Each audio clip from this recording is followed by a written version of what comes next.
if it's a home where the person, and I'm not saying it was any good came of these types of organization, any of these homes did any good really at all. I'm not saying it one way or the other. I'm not really saying that, but what I am saying is, for the state then to set up a home for the blind, let's say, and then the blind person comes in and then they leave worse than when they started. Well, that shows that the home didn't work. So the whole Right. economic model of that home wasn't set up right.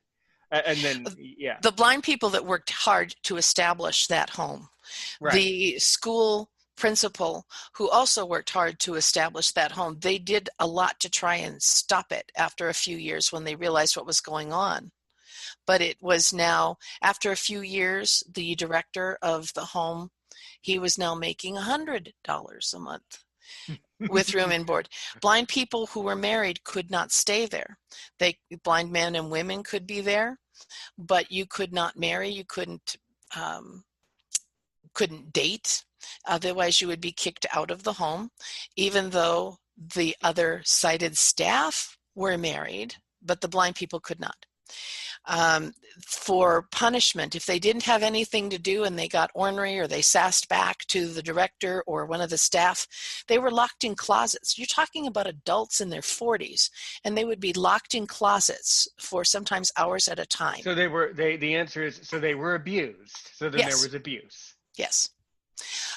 Now, that is not to say that all homes for the blind were like that.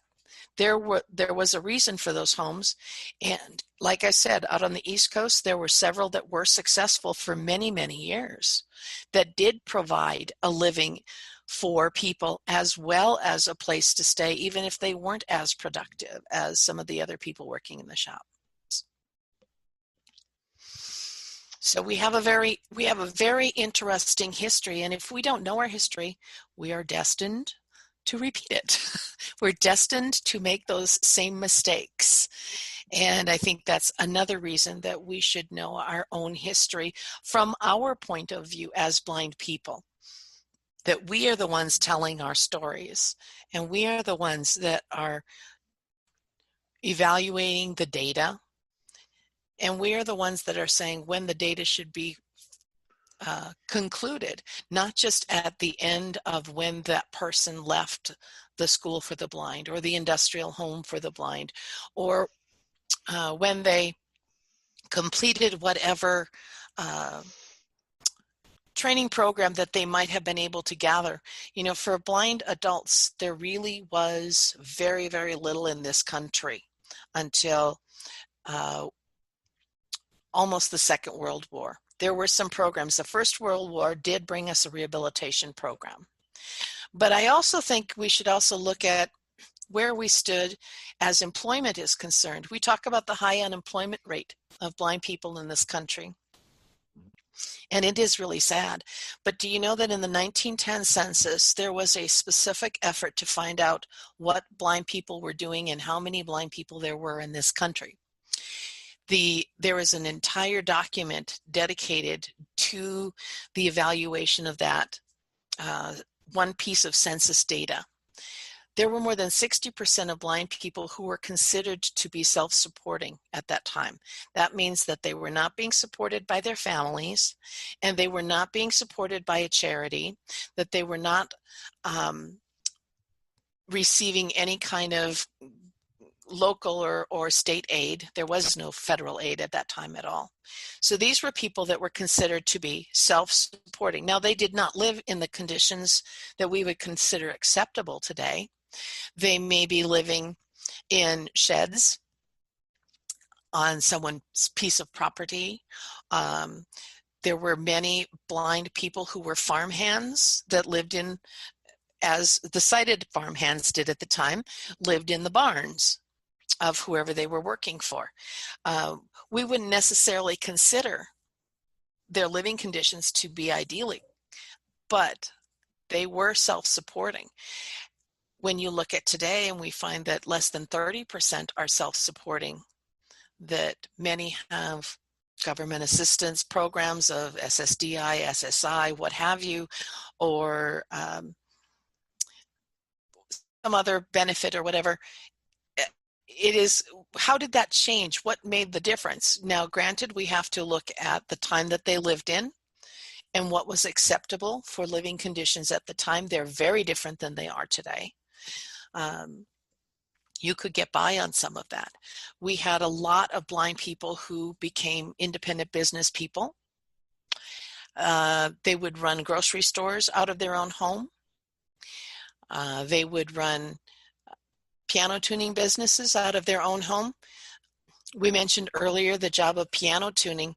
One of the reasons many of the schools taught piano tuning is because there were several blind people who became successful piano tuners, and I mean very successful, wealthy piano tuners in Canada and in the United States. This was a job that blind people were accepted at, and that they had a track record. So that's why the schools started teaching piano tuning. And depending on where you went to a school for the blind and learned your piano tuning, varied on what they did teach you. There were schools for the blind that said a blind person couldn't tune an organ, that they couldn't do the repair, physical repair of the piano, the staining and so on, that a carpenter, you had to find a carpenter who would work with you. Yet there were other schools for the blind that taught the young men, not women, because women couldn't carry the toolbox. That was one of the things they said.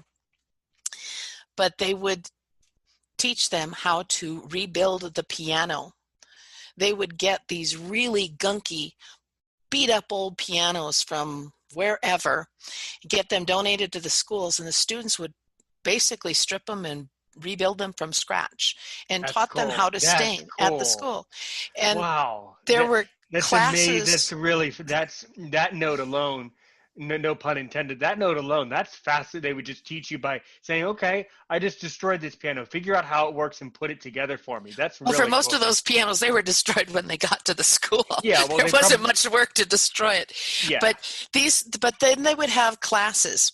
Minnesota did, Iowa did for a while, where you took a class in how to build your business as a piano tuner.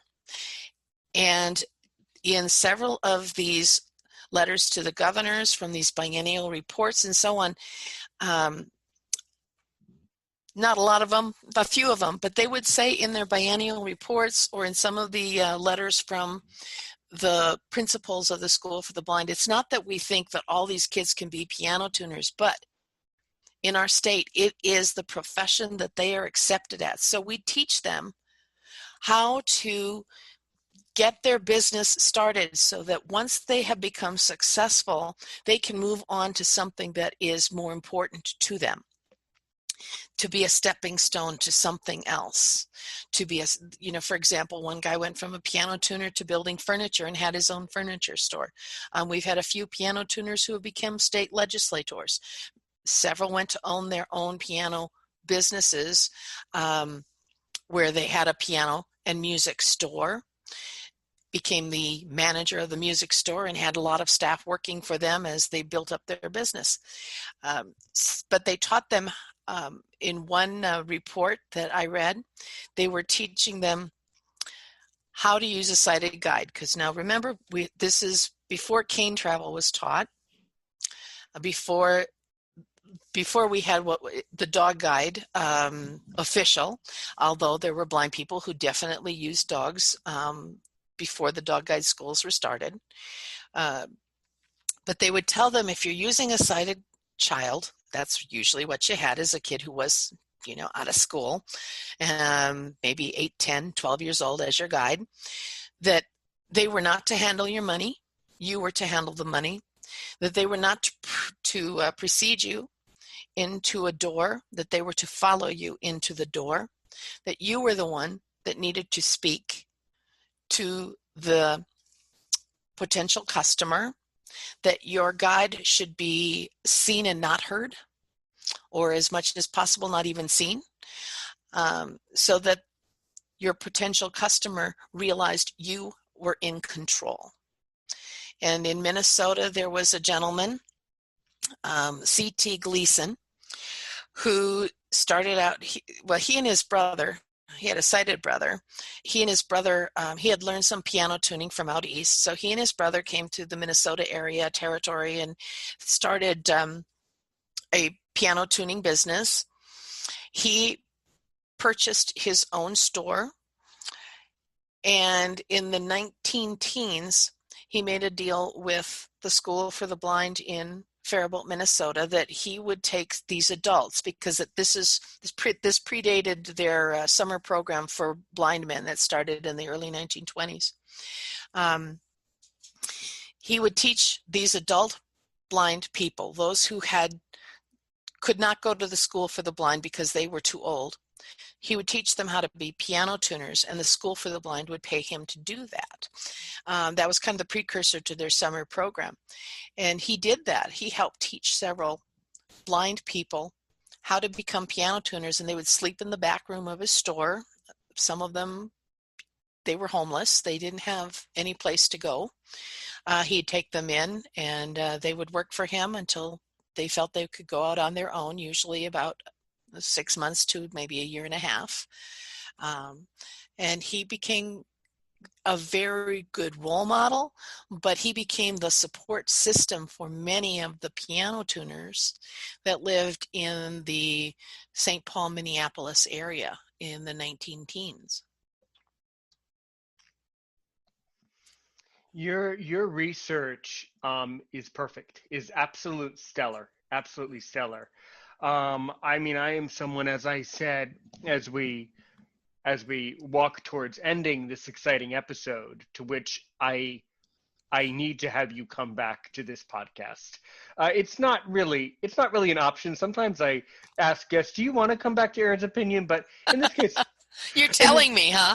in this case, I'm so touched, and I'm so inspired, and I'm so interested with all the knowledge that you have to give my audience. I'm going to have you come back and record several more installments, because the world deserves your knowledge and this information. This has been an absolutely fascinating episode. I have 2 more questions before we walk to a magnificent conclusion. Yeah, I haven't given you much time to ask questions. Yeah. That's because when you're on my show, I let you talk. I let you educate my audience. That's the beauty of podcasting. I let you record your book here and tell your story to the world. That's why it's beautiful. Podcasting is, yeah.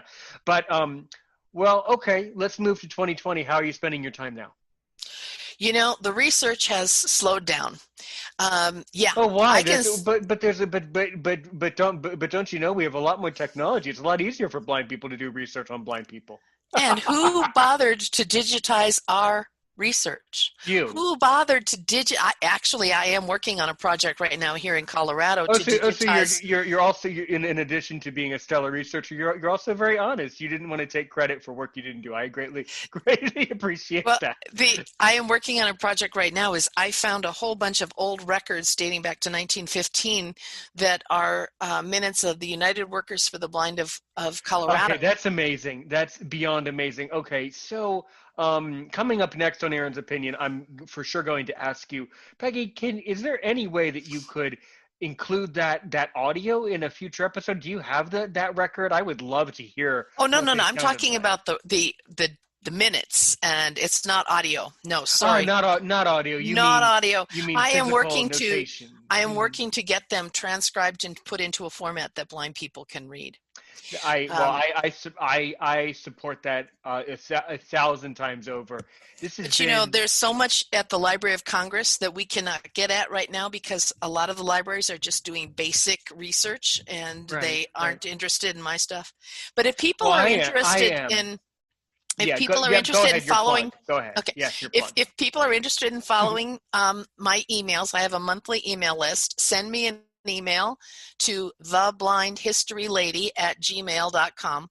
The Blind History Lady is all one word, @gmail.com. I send out a monthly email. This month was about the blind banker from Albuquerque, New Mexico. Wow. I've talked about a blind woman who had to fight child services during the Second World War. That's a problem even today, by the way. There's reports of that all over. Well, she ended up living in an abandoned gas station in order to just keep her family together. Blind people have done tremendous things. Oh, yeah. And we need to know about them. And we are different from other minority groups or from family groups because we don't have that lineage, we don't have that connection, those records that we can easily get at.